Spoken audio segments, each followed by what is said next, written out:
તમારો દીકરો કે દીકરી હોસ્ટેલમાં ભણે છે અથવા તો તમારી એવી ઈચ્છા છે કે તમારો દીકરો કે દીકરી બહાર ક્યાંક ભણે તો મારી ખાસ વિનંતી છે, હાથ જોડીને વિનંતી છે કે અમારો આ વિડીયો એકવાર પૂરો જોઈને જજો. કારણ કે ગુજરાતમાં એક એવી ઘટના સામે આવી કે જે સાંભળીને કદાચ તમારા પગ નીચેથી જમીન ખસી જશે.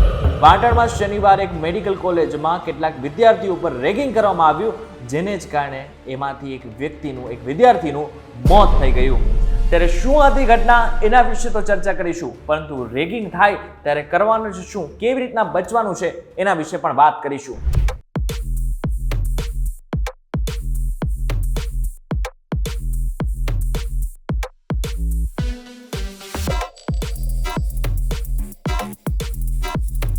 વેલકમ બેક ફોક્સ વીટીવી ગુજરાતી.com માં તમારું સ્વાગત છે અને હું છું કરણ. 16 નવેમ્બરની રાત એટલે કે શનિવારની રાત, આમ જોવા જાય તો આવતા દિવસે રવિવાર હોય એટલા માટે થઈને મોટાભાગના લોકો કાં તો બહાર ફરતા હોય અથવા તો આરામ ફરમાતા હોય.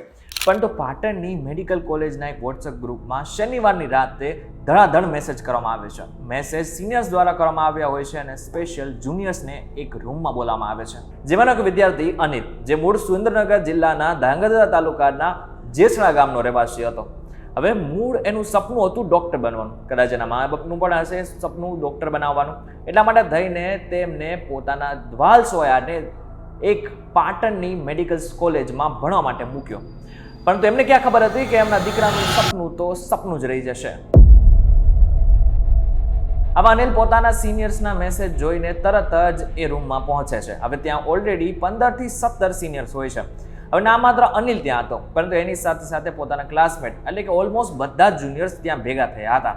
પછી શું થયું? પછી એ થયું કે સિનિયર્સના કહેવા પ્રમાણે એમને 3.5 કલાક સુધી ઊભા રાખવામાં આવ્યા, ગીતો ગવડાવવામાં આવ્યા, ગાળો આપવામાં આવી, ડાન્સ કરાવવામાં આવ્યો.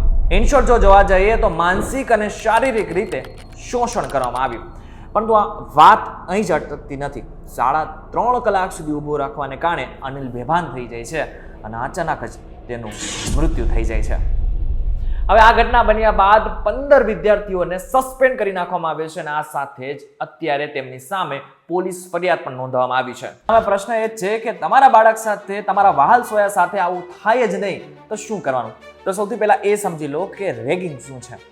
સામાન્ય ભાષામાં સમજાવું ને તો સિનિયર્સ દ્વારા જુનિયર્સ ઉપર કરવામાં આવતું શોષણ. હજી નથી સમજાણું તો હજુ પણ થોડુંક સરળ ભાષામાં સમજાવું. તમે પેલી 3 ઇડિયટ મૂવી જોઈ? તો 3 ઇડિયટ મૂવીમાં થોડો આગળનો પાર્ટ યાદ કરો, જ્યાં શરૂઆતમાં એક સીન આવે છે જ્યાં કેટલાક વિદ્યાર્થીઓ પોતાનું પેન્ટ ઉતારીને ઊભા હોય છે અને સલામી આપે છે અને ડાયલોગ પણ બોલે છે કે આ કદાચ તમે સાંભળી લીધું હશે અને જ્યારે આ સીન ચાલ્યો હશે ત્યારે ચોક્કસથી તમે હસ્યા, ખૂબ જ હસ્યા હશો. પરંતુ આને જ રેગિંગ કહેવામાં આવે છે. હવે વાત ઘણી બધી વખત અહીં જ ઊભી નથી રહેતી. ક્યારેક શારીરિક રીતે શોષણ કરવામાં આવે છે તો ક્યારેક માનસિક, અને આ બધું જ નથી થતું તો ક્યારેક સેક્સ્યુઅલી હેરેસમેન્ટ પણ કરવામાં આવતું હોય છે. હવે બધું થયા બાદ ક્યારેક વિદ્યાર્થીને એમ થાય કે હું ફરિયાદ કરું, પરંતુ પછી એનો વિચાર આવે છે કે મારા સપનાઓ છે એટલા માટે થઈને બધું જ સહન કરીને પોતાના સપનાઓને જીવે છે, પરંતુ એની સાથે સાથે રેગિંગનો ભાગ પણ બની જાય છે. યાદ રાખો કે એક તમારી ભૂલ તમારી જિંદગી બરબાદ કરી શકે છે. રેગિંગ એ એક ગુનો છે અને એના માટે આપણા કાયદાઓમાં જોગવાઈઓ પણ છે, જેમાં ભારતીય ન્યાય સંહિતામાં રેગિંગને લઈને કોઈ સ્પેસિફિક નથી કહેવામાં આવ્યું, પરંતુ આઈપીસીની કલમ 321 મુજબ ઇરાદાપૂર્વક કોઈને નુકસાન પહોંચાડવા માટે 1 વર્ષ સુધીની જેલની સજા અને 1000 રૂપિયાનો દંડ થઈ શકે છે. આઈપીસીની કલમ 322 મુજબ ઇરાદાપૂર્વક ગંભીર ઈજા પહોંચાડવા બદલ 7 વર્ષ સુધીની જેલ અને દંડ પણ થઈ શકે છે.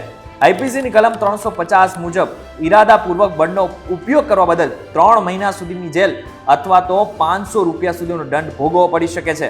આ સાથે જ રેગિંગમાં જો તમે ભાગ લો છો અથવા તો પ્રોત્સાહન આપો છો તો 10,000 રૂપિયા સુધીનો દંડ અને 2 વર્ષ સુધીની સજા તમને થઈ શકે છે. આટલું જ નહીં, દરેક કોલેજોમાં અને દરેક યુનિવર્સિટીમાં એન્ટી રેગિંગ કમિટી બનાવવામાં આવતી હોય છે.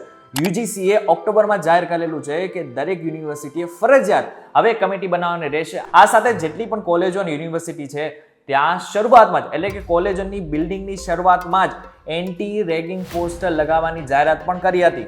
પણ આપણા દેશના રેગિંગના આંકડા જ બતાવે છે કે આ રેગિંગ ઓછી થતી નથી, પરંતુ વધી રહી છે. વર્ષ 2021માં 511 કેસ આખા ભારતમાંથી સામે હતા. એમાં 2022 અને 2023ના આંકડા તો મેં રિસર્ચ કર્યા છતાં પણ મને મળ્યા નથી. પરંતુ એક વસ્તુ પાકી છે કે આ આંકડા વધારે જશે.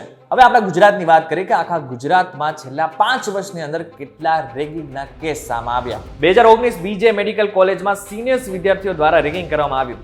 ડિસેમ્બર 2022 બીજે મેડિકલ કોલેજમાં 7 જુનિયર ડોક્ટર્સનું સિનિયર્સ દ્વારા રેગિંગ કરવામાં આવ્યું. ડિસેમ્બર 2022 GLS યુનિવર્સિટીમાં ABVPના કાર્યકર્તાઓ દ્વારા રેગિંગ કરવામાં આવ્યું. ઓક્ટોબર 2022 મારવાડી યુનિવર્સિટીની હોસ્ટેલમાં વિદ્યાર્થીઓનું રેગિંગ કરવામાં આવ્યું. એપ્રિલ 2022 GLS કોલેજમાં વિદ્યાર્થીની સાથે રેગિંગ. એપ્રિલ 2022 વસ્ત્રાપુરની કેન્દ્રીય વિદ્યાલયમાં વિદ્યાર્થી સાથે રેગિંગ. માર્ચ 2022 આણંદની કામધેનુ યુનિવર્સિટીમાં વિદ્યાર્થીનું રેગિંગ. માર્ચ 2022 સુરતની સ્મીમેર હોસ્પિટલના નિવાસી તબીબો દ્વારા રેગિંગ. ફેબ્રુઆરી 2022 અમરેલીની નવોદય સ્કૂલમાં વિદ્યાર્થીનું 5 દિવસ રેગિંગ. ડિસેમ્બર 2021 જામનગરની સરકારી ફિઝિયોથેરાપી કોલેજમાં રેગિંગ. આ તો આંકડા હતા માત્ર 5 વર્ષના, પરંતુ આમ જોવા જાય તો આંકડા વધારે જશે, કારણ કે ઘણી બધી વખત એવું થતું હોય છે કે વિદ્યાર્થી પોતાની રીતે કઈ એક્શન લેતો નથી અથવા તો કોઈને કોઈ ડરને કારણે એ ખુલીને કહી નથી શકતો. એક વસ્તુ યાદ રાખી લો કે તમને હેરાન કરવાનો અધિકાર કોઈને નથી. અગર તમારી સાથે આવી કોઈ પણ પ્રકારની ઘટના બને છે તો સૌથી પહેલા શું કરવાનું છે? કોલેજમાં ફરિયાદ કરો.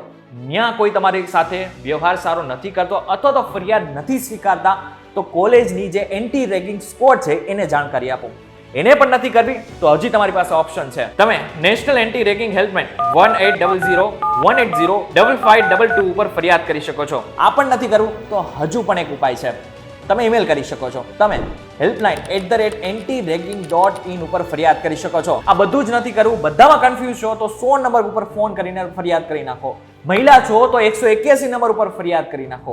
એક વાત યાદ રાખો, ફરી એકવાર કહું છું કે તમને હેરાન કરવાનો અધિકાર આ દુનિયામાં કોઈને નથી. એ પછી તમારા ગુરુ હોય કે પછી તમારા સિનિયર્સ હોય. હવે બધા મેં મારું કામ કરી દીધું છે, મેં તમારે સુધી જાણકારી પહોંચાડી દીધી છે, પરંતુ હવે તમારું કામ શું છે? તમારું કામ એક જ છે કે તમે આ વિડીયો એવા લોકો સુધી પહોંચાડી દો કે જેમને આની જરૂર છે. તમારા દીકરા કે દીકરી હોસ્ટેલમાં ભણે છે તો એમને આ વિડીયો પહોંચાડી દો. તમારા કોઈ મિત્ર છે કે જેમની સાથે આવી કોઈ ઘટના બની છે તો એમને આ સુધી આ વિડીયો પહોંચાડી દો. પરંતુ વિડીયો પહોંચાડવાની જવાબદારી હવે તમારી છે. વિડીયો પસંદ આવે તો વિડીયો લાઈક અને શેર જરૂરથી કરજો. તથા આવા જ ઇન્ફોર્મેટિવ વિડીયોઝ માટે VTV Gujarati.com ની અમારી આ ચેનલને સબસ્ક્રાઇબ કરી નાખો.